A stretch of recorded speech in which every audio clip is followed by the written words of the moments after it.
very historic site to us. And we believe to Texas. We believe that it is a Texas treasure. And those of us who kind of dig around in the dirt and go in the old closets and bookstores and places and go through archives, believe that in order to really get a good feel for the history of Texas, you got to include this Brazos River Valley, and in particular Prairie View. We believe that we're part of that, and part of this story has never been told, and we're grateful that y'all have taken the time and taken interest to come out and help us kind of really tell that story. And whatever we find, we hope that we can leave it as a good legacy for future generations.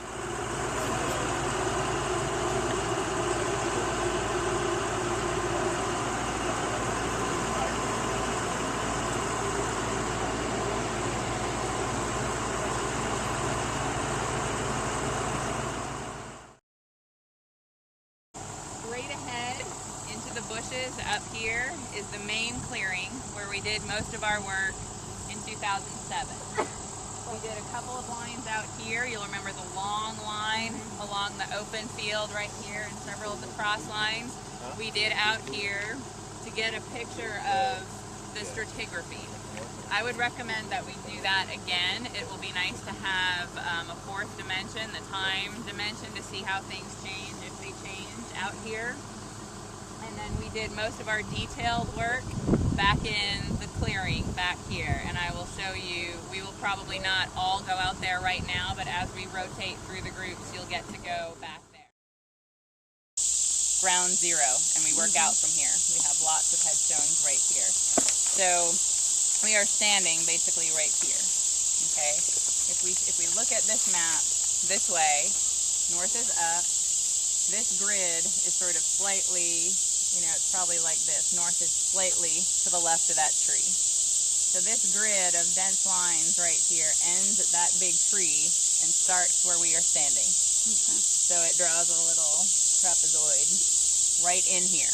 Okay, this was the primary focus of our project 2 years ago, and then with the 3 MSP students who did more work out. My name is Stacy Rogers. I teach at 5th grade science at Caraway Intermediate with Aldine Independent School District. We're here at Prairie View in the Wyatt Chapel Cemetery. And we have chalked some headstones and flagged some other markers and points of interest that we found.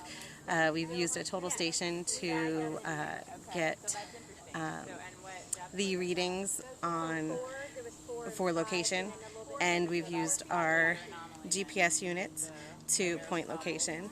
I think this is a wonderful opportunity, and I'm looking forward to taking this information back to the classroom to share with my students to bring science alive to them and how they use it in the real world. I mean, we don't know if the total station guys will get to all of this. There's a disturbance. What? About right here. Oh, yeah. March the center of George Wyatt's enclosure. There Right should be a line that was acquired before. Luther B. Fields, Caroline's grave, right? 1900. Died September 13th, 1949. This is day 2 after lunch, and we are going into the special archive room to do some more research with Russ. He's been our leader on archiving and doing the full history.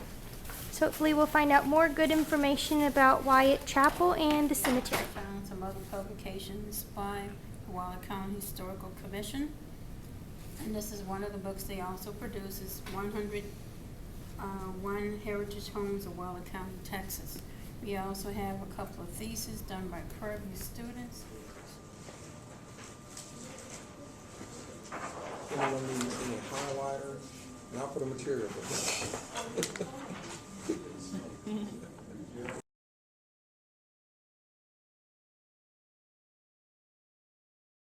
Coloring all the positive values white, all the negative values black, and there's actually a gradation between the two, and it gives you this image. This is just the same sine wave repeated all across the screen.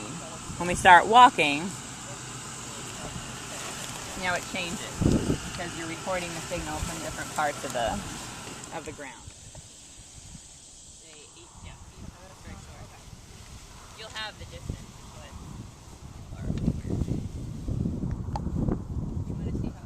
So that's up ahead. So this, can you get a picture of that on the video? It doesn't show clearly. It's going to be hard. So this anomaly, there it is, right there. That anomaly right there on GPR line 14, about 45 feet along, is marked by this flag right here. There is no marker.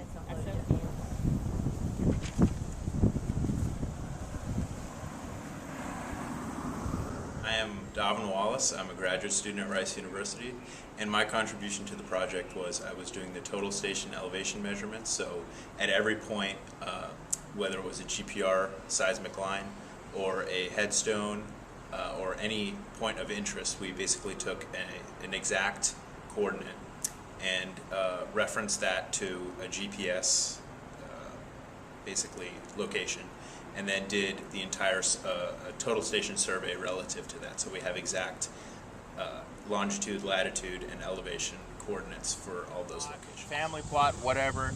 I think if we always shoot to the middle of that marker, and then it's consistent, and you can always just say, you know, in the paper later, okay, look, we shot to the middle of each marker, so it's the middle location of the plot. Of course, you have to assume that the body or the casket is buried, like, you know, directly. But I mean, that's the only information we have. We're not going to shoot GPR profiles, you know, for this entire area. I don't think. No, but I don't know if everybody knows this, but Allison already found 3 unmarked burials in this modern cemetery. So you see where those orange flags are? I don't know. There's one right there. There should be. We're looking at the orange flags, which mark the unmarked burials that Allison and her team found. So we can see here that there is a lot of teamwork being displayed here as well. As Davin reads off the GPS coordinates, someone else is looking through the viewfinder to line up the laser with the other groups we were just with their piece of equipment. And then we have a recorder as well. So we have lots of teamwork going on over here as well with the TR station. So regardless of what it is, whether it's a metal point or a headstone, we are taking the survey.